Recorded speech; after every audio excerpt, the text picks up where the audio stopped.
العالمين والصلاة والسلام على سيد المرسلين اما بعد فاعوذ باللہ من الشیطان الرجیم بسم اللہ الرحمن الرحیم۔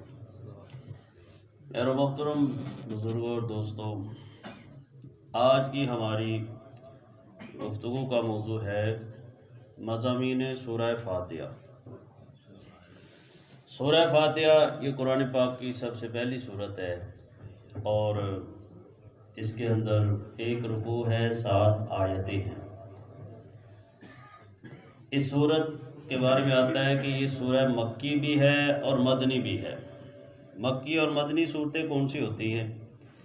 جب نبی پاک صلی اللہ علیہ وسلم مکہ شریف میں تشریف فرما تھے تو جو صورتیں نازل ہوئی ان کو مکی کہا جاتا ہے، اور جب حضور علیہ السلام مدینہ پاک میں تشریف لے کے وہاں جو صورتیں نازل ہوئیں ان کو مدنی صورتیں کہا جاتا ہے۔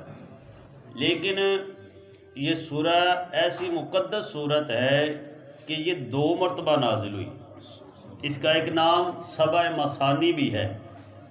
سبع کہتے ہیں 7 کو، مثانی 2 مرتبہ اترنے والی۔ وہ 7 آیتیں جو 2 مرتبہ نازل ہوئی، ایک مرتبہ مکے میں اور ایک مرتبہ مدینہ پاک میں، اس لیے اس کو کہا جاتا ہے کہ یہ سورہ مکی بھی ہے اور مدنی بھی ہے۔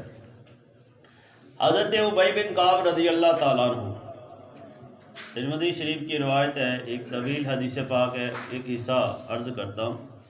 حضور علیہ السلام نے، ابی بن کعب فرماتے ہیں، حضور علیہ السلام نے مجھے ارشاد فرمایا کہ اے ابی، تجھے ایک ایسی صورت نہ بتاؤں کہ اس جیسی صورت نہ توریت کے اندر ہے، نہ انجیل کے اندر ہے، نہ زبور کے اندر ہے، اور نہ ہی قرآن کی دیگر صورتوں میں سے کوئی ایسی صورت ہے۔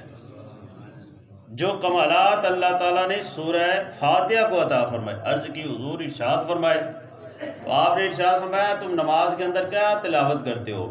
میں نے عرض کی کہ میں سورہ فاتحہ تلاوت کرتا ہوں۔ میں نے پڑھ کے سنائی الحمدللہ رب العالمین ساری۔ حضور علیہ السلام نے فرمایا اے ابی، رب کعبہ کی قسم ہے کہ یہی وہ صورت ہے کہ اس جیسی صورت نہ توریت کے اندر ہے، نہ انجیل کے اندر ہے، نہ زبور کے اندر، نہ خود قرآن کے اندر اس کے علاوہ کوئی اور ایسی صورت ہے۔ ایسے کمالات اللہ تعالیٰ نے سورہ فاتحہ کو عطا فرمائے۔ علامہ جلال الدین سیوطی شافعی رحمۃ اللہ تعالیٰ علیہ اور البدایہ والنہایہ اور کئی حدیث کی کتابوں میں حدیث پاک موجود ہے، فرمایا ان ابلیس رن 4 رنات، کہ ابلیس 4 موقعوں پر رویا تھا۔ کتنے موقعوں پر؟ 4 موقعوں پر۔ کون کون سے؟ فرمایا رن حین لعن، سب سے پہلے ابلیس اس وقت رویا جب اس پر لعنت کی گئی تھی۔ رن حین احبط، دوسری مرتبہ اس وقت رویا جب ابلیس کو جنت سے نکال کے زمین پہ پھینکا گیا، اور تیسری مرتبہ فرمایا ورن حین ولد رسول اللہ صلی اللہ علیہ وسلم، جب نبی پاک صلی اللہ علیہ وسلم کی ولادت ہوئی اس وقت بھی ابلیس رویا تھا۔ ہے جی، تو حضور کی ولادت پر رونا اور غم کرنا کن کا طریقہ ہے؟ شیطانیوں کا۔ ٹھیک ہے، سمجھ جایا کریں اشارے سے۔ اور چوتھی مرتبہ فرمایا رن حین انزلت الفاتحہ، جب اللہ تعالیٰ نے سورہ فاتحہ نازل فرمائی اس وقت ابلیس رویا تھا۔ ابلیس سر پکڑ کے بیٹھ گیا، چلایا تھا کہ اتنی افضل، اتنی اعلیٰ صورت رب تعالیٰ نے نازل فرما دی ہے، اور اس میں تو کمالات ہی بہت زیادہ ہیں، بہت زیادہ کمالات ہیں۔ اور حضرت عبداللہ بن عباس رضی اللہ تعالیٰ عنہ فرماتے ہیں کہ حضرت جبریل امین علیہ السلام حضور علیہ السلام کی بارگاہ میں حاضر تھے، بیٹھے ہوئے تھے، تو اچانک آسمانوں سے ایک آواز آئی۔ جبریل امین علیہ السلام نے اوپر دیکھا اور عرض کیا یا رسول اللہ صلی اللہ علیہ وسلم، یہ ایک فرشتہ آیا ہے جو آج سے پہلے کبھی زمین پر نہیں آیا، آج پہلی مرتبہ آیا ہے، وہ آپ سے ملاقات کرنا چاہتا ہے۔ پھر وہ فرشتہ حاضر ہوا حضور علیہ السلام کی بارگاہ میں، اور السلام عرض کرنے کے بعد عرض کیا کہ یا رسول اللہ صلی اللہ علیہ وسلم، اللہ تعالیٰ نے آپ کو 2 نور عطا فرمائے، اور وہ ایسے نور ہے کہ آپ سے پہلے کسی نبی علیہ السلام کو نہیں عطا کیے گئے۔ حضور علیہ السلام نے فرمایا کون سے 2 نور؟ عرض کرتے ہیں کہ یا رسول اللہ صلی اللہ علیہ وسلم، ایک نور سورہ فاتحہ اور دوسرا سورہ بقرہ کی آخری آیتیں۔ فرمایا جو ان دو کی تلاوت کرے گا اللہ تعالیٰ اس کے ساتھ خصوصی ثواب عطا فرمائے گا۔ ایک وہ تو روایت ہے نا کہ جو قرآن پاک کا ایک حرف بھی پڑھتا اس کو 10 نیکیاں ملتی ہیں، پھر رمضان میں جو پڑھے گا اور زیادہ بڑھ گئی، تو فرمایا یہ جو صورتیں پڑھے گا نا اس کے لیے خصوصی انعام بھی ہے جی، اتنی برکت والی، اتنی فضیلت۔ اس کا نام ہے ام الکتاب، اس کے کئی نام ہیں تفاسیر میں لکھے ہوئے۔ ایک نام ہے ام الکتاب، ام کا معنی کیا ہوتا ہے؟ ماں، ام الکتاب، گویا کہ فرمایا جس طرح ماں گھر کے اندر ایک ماں کی حیثیت ہوتی ہے نا، اس نے ہر ایک کی دیکھ بھال کرنی ہوتی ہے، اسی طرح پورے قرآن پاک میں سورہ فاتحہ کو یہ حیثیت حاصل ہے جی۔ اور اس کا نام ایک ہے سورہ شفا، سورہ شفا، یہ شفا ویسے تو قرآن پاک سارے کا سارا شفا، وَنُنَزِّلُ مِنَ الْقُرْآنِ مَا هُوَ شِفَاءٌ وَرَحْمَةٌ لِّلْمُؤْمِنِينَ۔ فرمایا یہ قرآن جو ہم نے نازل فرمایا مومنوں کے لیے یہ شفا بھی ہے اور رحمت بھی ہے، سارے کا سارا قرآن، لیکن اس کا اسپیشل نام فرمایا یہ سورہ شفا۔ روایت میں آتا ہے کہ صحابہ کرام 30 صحابہ کرام تقریباً کہیں سے واپسی سفر پر آ رہے تھے، تو راستے میں ان کو نا بھوک کی شدت محسوس ہوئی۔ ایک بستی آئی تو ان کو کہا کہ ہم مسافر ہیں، ہماری مہمان نوازی کرو، ہمیں کھانے کی ضرورت ہے۔ انہوں نے انکار کر دیا۔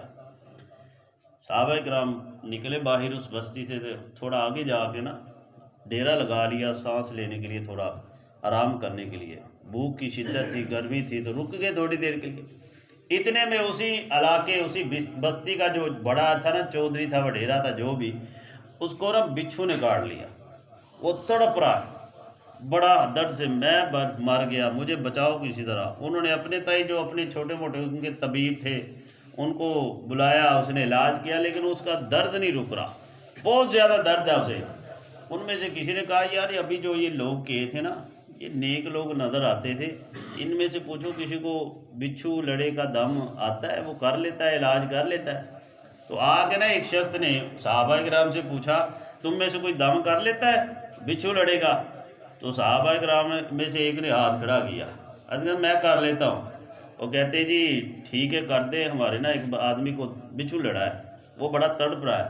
کہا نہیں ایسے نہیں کرنا، تو نے ہماری مہمان نوازی نہیں کی۔ کہا پھر کیا لوگے؟ بعد روایتوں میں آتا ہے کہ 40 بکریاں طے پائی، بعد میں 200 بکریاں کا بھی آتا ہے، طے کی کہ یہ بکریاں دو گے تو پھر دم کریں گے۔ انہوں نے ٹھیک ہے لے لینا، دم کرو آپ۔ صحابی رسول گئے، جا کے دم کیا، اس کو فوراً ہی آرام آ گیا۔ وہ بکریاں لی تو واپس آئے، تو اب صحابہ کرام جو تھے نا ان کا آپس میں اختلاف ہو گیا، بعض کہتے ہیں یہ حلال ہے ہمارے لیے، بعض کہتے ہیں نہیں نہیں یہ تو نے کیا کیا، دم کر کے لے لی، یہ تو حلال نہیں، جائز نہیں ہے، آپس میں اختلاف ہو گیا۔ تو صحابہ کرام عرض کرتے چلو اس طرح کرتے بکریوں کو مدینے لے چلتے ہیں، تو وہاں جا کے نبی پاک صلی اللہ علیہ وسلم سے مسئلہ پوچھ لیں گے، اگر حضور علیہ السلام نے فرمایا تمہارے لیے جائز ہے تو ٹھیک ہے کھا لیں گے، اگر حضور نے فرمایا ناجائز ہے تو واپس کر جائیں گے۔ تو صحابہ کرام حضور کی بارگاہ میں مدینہ پاک حاضر ہوئے، حضور علیہ السلام کو سارا مسئلہ عرض کیا، تو حضور علیہ السلام نے فرمایا تمہارے لیے جائز ہے۔ پھر حضور علیہ السلام نے اس صحابی رسول سے پوچھا جس نے دم کیا تھا، فرمایا تم نے کیا پڑھ کے دم کیا تھا؟ کیا پڑھ کے دم کیا تھا؟ وہ عرض کرتے یا رسول اللہ صلی اللہ علیہ وسلم میں نے سورہ فاتحہ پڑھ کے دم کیا تھا۔ تو حضور علیہ السلام فرماتے ہیں تجھے کس نے بتایا تھا کہ اس کے اندر بچھو لڑے کا بھی دم ہے، اثر ہے، شفا ہے؟ عرض کرتے یا رسول اللہ صلی اللہ علیہ وسلم مجھے نہیں پتا، نہ کسی نے بتایا، میرا تو بس وجدان یہ کہتا تھا رب کا کلام ہے، پڑھ کے پھونک دیتے ہیں اللہ تعالیٰ نے شفا دے دی ہے۔ حضور علیہ السلام نے فرمایا اچھا یہ سورہ فاتحہ تجھے سکھائی کس نے ہے؟ کس نے سکھائی ہے؟ عرض کی حضور آپ نے فرمایا پھر میرا حصہ بھی نکالو اس میں سے۔ حضور علیہ السلام نے بھی تناول فرمایا۔ تو دم کرنا اور کروانا یہ جائز ہے، جبکہ جائز کلمات کے ساتھ ہو، ٹھیک ہے نا۔ نبی پاک صلی اللہ علیہ وسلم خود جب بیمار ہوتے تھے، کئی روایتوں میں ہے کہ جبریل امین علیہ السلام حاضر ہوتے اور کچھ کلمات پڑھ کے آپ پر دم فرمایا کرتے تھے، ہے جی۔ تو میرے محترم اسلام بھائیو، یہ سورہ مبارک بہت ہی بابرکت سورت ہے، اس میں کئی فضائل ہیں، کئی معاملات ہیں، بہت زیادہ فضائل ہیں۔ یہاں تک لکھا کہ جو بندہ رات سوتے وقت سورہ فاتحہ شریف کی تلاوت کر کے سوتا ہے، اللہ تبارک و تعالیٰ ایک فرشتہ اس کی حفاظت کے لیے مقرر فرما دیتا ہے جو صبح تک اس کی حفاظت کرتا ہے، اور فرمایا اگر موت اس رات اس کے مقدر میں لکھی ہے تو موت آ سکتی، اس کے علاوہ کوئی تکلیف اسے نہیں پہنچ سکتی۔ اب دیکھیں ہماری کتنی توجہ ہے۔ میں پہلے ایک دن وہ بیان میں کہا تھا کہ یہ ورد وہی ہیں جو خصوصی ہے، لیکن ہماری توجہ نہیں ہے۔ ہم پتہ نہیں کون سے اوراد و وظائف ڈھونڈتے ہیں کہ نیا کوئی بتائیں، نیا کوئی نہیں آنا، نیا نہیں کوئی ہے، اسی کے اندر سارا کچھ، اسی کے اندر سارے کمالات۔ یہاں تک روایت میں آتا ہے کسی کو بہت بڑا مسئلہ درپیش ہو، بہت بڑی کوئی پریشانی آئی ہو، علماء فرماتے 100 مرتبہ سورہ فاتحہ شریف پڑھ کے دعا کر، اللہ تعالیٰ تیری ہر مشکل حل فرما دے گا۔ اور ہم ایسے ادھر ادھر بھاگے پھرتے ہیں جی، اور کبھی خود بھی کچھ پڑھ لینا چاہیے ہمیں۔ یہ صحابہ کرام کا طریقہ ہے، میرے آقا علیہ الصلوۃ والسلام کا طریقہ ہے۔ اور سورہ فاتحہ کے مضامین بے شمار ہیں، کما حقوق، اس کو پڑھ کے سمجھ کے بیان کرنا یہ ہمارے بس کی بات ہی نہیں ہے۔ ایک روایت میں آیا کہ اللہ تبارک و تعالیٰ نے 104 صحیفے نازل فرمائے، 4 صحیفے 4 بڑی کتابیں ان میں سے، اور 100 صحیفے چھوٹی چھوٹی کتابیں، وہ مختلف انبیاء کرام پر نازل ہوئی۔ 104 صحیفے نازل فرمائے، 104 کے 4 صحیفوں کا مضمون اللہ تعالیٰ نے 4 بڑی کتابوں میں پرو دیا، توریت، زبور، انجیل اور قرآن پاک۔ اور فرمایا پھر توریت، انجیل اور زبور کا جو سارا مضمون تھا رب تعالیٰ نے قرآن پاک کے اندر ایک کتاب کے اندر سمو دیا، اور قرآن کے پورے قرآن کا جو مضامین تھے اللہ تعالیٰ نے ایک سورہ فاتحہ کے اندر پرو دیا۔ جی صحابی رسول فرماتے جو بندہ ایک سورہ فاتحہ کو پڑھ کے سمجھ لیتا ہے، اس کی تفسیر سمجھ لیتا ہے، اس کے مضامین سمجھ لیتا ہے، گویا کہ اس نے رب کے 104 صحیفوں کی سب تفسیر سمجھ لی ہے۔ اتنا کمال ہے اس کے اندر۔ لیکن علماء کرام نے قرآن و حدیث پڑھ کے سمجھ کے، علماء کرام کی، بزرگان دین کے اقوال سمجھ کے جو اس کا ایک مرکزی مضمون نکالا ہے وہ آپ کے سامنے پیش کرتا ہوں۔ فرماتے ہیں کہ سورہ فاتحہ کا مرکزی مضمون ہے مراقبۃ العباد لربہم، کہ بندوں کا اپنے رب کے ساتھ مراقبہ کرنا۔ مراقبہ کسے کہتے ہیں؟ آپ نے نام سنا ہوگا کہ مطلب حضور مراقبہ کرتے ہیں۔ مراقبہ کیا ہے؟ مراقبہ بندے کا اپنے رب کے ساتھ انتہائی مضبوط تعلق ہوتا ہے، انتہائی مضبوط تعلق، اتنا مضبوط تعلق کہ بندے کا ہر وقت دل، اس کا دماغ، اس کے تصورات، اس کے خیالات اور تمام کی تمام ترجیحات میں صرف اور صرف اللہ تعالیٰ کی طرف ہوتا ہے جی، اور ہر وقت وہ اس خیال میں، اس تصور میں ڈوبا ہوتا ہے۔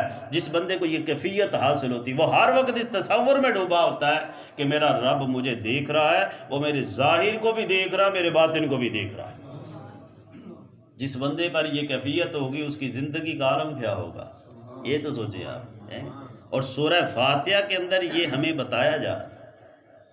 اور مراقبہ کے لیے 2 چیزیں ضروری ہے۔ مراقبہ مزید سمجھانے کے لیے علامہ کوشیری رسالہ کوشیریہ میں ایک مثال دے کے سمجھاتے ہیں۔ ایک بادشاہ تھا، اس کے کئی وزیر تھے۔ ایک وزیر بظاہر اس کے اندر کوئی خاص بات نہیں تھی، لیکن بادشاہ اس سے بڑی محبت کرتا تھا، اس سے بڑے انعام و اکرام اور اس کی طرف توجہ کرتا تھا۔ دیگر وزیروں کو بڑی الجھن تھی کہ یہ کوئی خاص اس کے اندر بات بھی نہیں ہے، پتہ نہیں کیوں بادشاہ اس کی طرف لپکا ہوتا ہے۔ وہ ایک دن انہوں نے پوچھ لیا بادشاہ سلامت، اس بندے کے اندر کیا خاصیت، آپ اتنی انعام و کرام، اتنی نوازشات اس کے ساتھ کرتے ہیں؟ بادشاہ نے کوئی جواب نہیں دیا، کہنے لگا ہم نے ابھی ایک سفر پر جانا ہے، سارے تیار ہو جو جلدی۔ وہ سب کو لے کے سفر پر چلا گیا، گھوڑوں پر جا رہے سارے، جاتے جاتے سامنے ایک بہت بڑا پہاڑ، سامنے تھوڑا دور تھا، وہ برف کا پہاڑ، اس کے اوپر برف ہے، وہ نظر آئی تو وہاں رک گئے۔ بادشاہ ایسے تھوڑا سا نیچے جھکا، جب یوں جھکا تو سارے کھڑے، سارے وزیر اس کے کھڑے ہیں، وہ بھی رک گئے اور دیکھ رہی ہے بادشاہ کیا کر رہا ہے۔ لیکن جو وہ والا وزیر تھا جس کے بارے میں شکایت کی گئی تھی، وہ وزیر نے جب بادشاہ کو دیکھا، سر جھکایا، بادشاہ نے گھوڑا دوڑا دیا، وہ وزیر نے گھوڑا دوڑا دیا، سارے پریشان ہو گئے، انہوں کیوں ہے، یہ کدھر گیا ہے؟ تو وہ بھاگ کے گیا اس پہاڑ پر، اور جتنی وہ برف کٹھی کر سکتا نا کٹھی کر کے لا کے بادشاہ کے سامنے پیش کر۔ تو بادشاہ نے بتایا دیکھا ہے تو نے، اور اسے کہنے لگا بھئی یہ تو برف کیوں لے کے آیا ہے؟ وہ کہنے لگا بادشاہ سلامت، میں نے جب دیکھا نا آپ ادھر آ کے اس پہاڑ کے سامنے اس کو دیکھ کر سر جھکا رہے ہیں، تو میری ساری توجہ آپ کی طرف سے، اور میں نے کئی مرتبہ دیکھا آپ کا جو حرکات و سکنات ہے بغیر کسی وجہ کی نہیں ہوتی، آپ نے جو سر جھکایا نا مجھے محسوس ہوا آپ کو برف پسند آئی ہے، اس لیے میں بھاگ کے جا کے آپ کے لیے لے آیا ہوں۔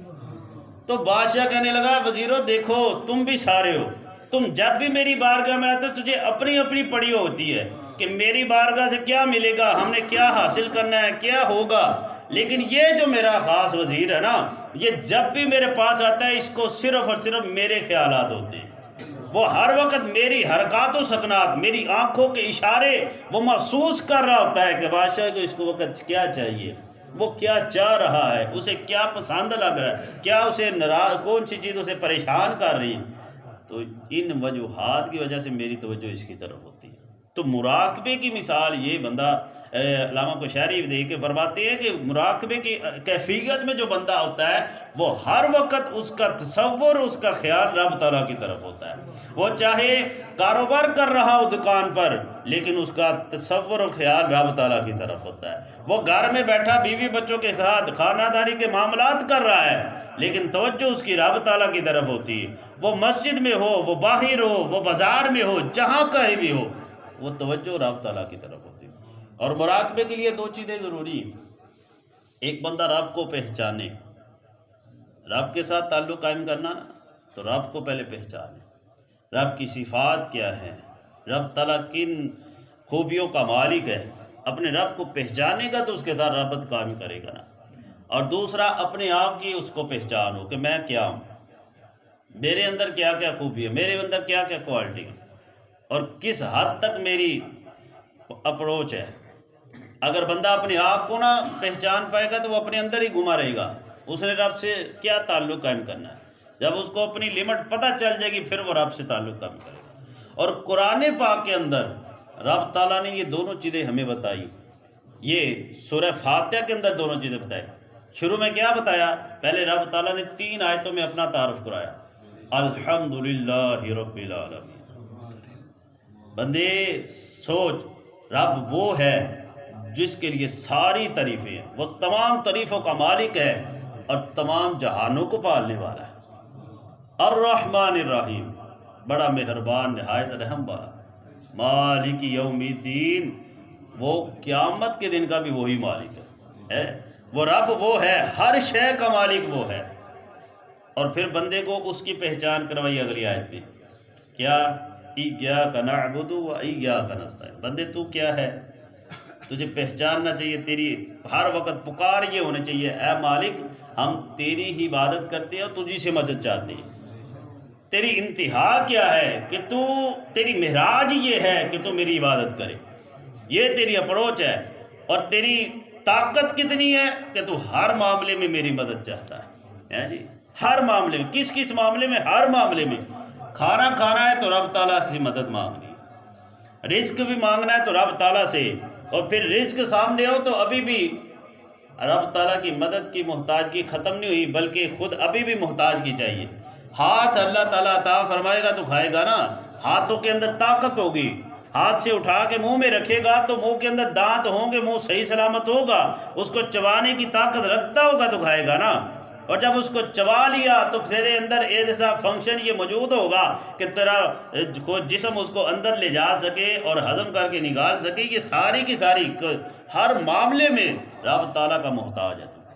یہ بندے سمجھ لے، جب بندہ رب تعالیٰ کو جان لیتا ہے اور اپنی حالت کو جان لیتا ہے کہ میں ہر جگہ رب کا محتاج ہوں، پھر عرض کرتا ہے اہدنا الصراط المستقیم، مولا مجھے سیدھا راستہ دکھا، مولا مجھے سیدھا راستہ دکھا، صراط الذین انعمت علیہم، ان لوگوں کا راستہ جن پر تو نے احسان فرمایا ہے، انعام فرمایا ہے، غیر المغضوب علیہم ولا الضالین، نہ کہ گمراہوں کا، نہ ان لوگوں کا جن پر تیرا غضب ہوا۔ تو کبھی آئے یہ سورہ فاتحہ کو اس تصور سے پڑھے تو صحیح کہ یہ پہلی آیتوں میں ہم رب تعالیٰ کی تعریف کر رہے ہیں اور اگلی چوتھی آیت میں ہم اپنا آپ بتا رہے ہیں یا اللہ ہم کیا ہیں، پھر رب تعالیٰ سے استدعا کر رہے ہیں، دعا کر رہے ہیں یا اللہ ہمیں یہ عطا فرما کہ ہمیں ہمیشہ ہمیشہ اپنی راہ پر رکھنا، صراط مستقیم سے ہمیں بھٹکنا نہ دینا۔ تو یہ سورہ فاتحہ بڑی کمال کی، اپنے بچوں کو سکھائیں، اپنے گھروں میں رواج ڈالیں کہ جگہ جگہ رات کو سوتے وقت سورہ فاتحہ، سورہ اخلاص اور آیت الکرسی شریف یہ پڑھا کریں۔ بچے ڈر جاتے ہیں، بچے ضد کر رہے ہیں، تو کبھی خود بھی ہمیں وضو کر کے درود پاک پڑھ کے یہ صورتیں پڑھ کے دم کر لیں، انشاءاللہ برکت ہوگی۔ ٹھیک ہے جی، اللہ تعالیٰ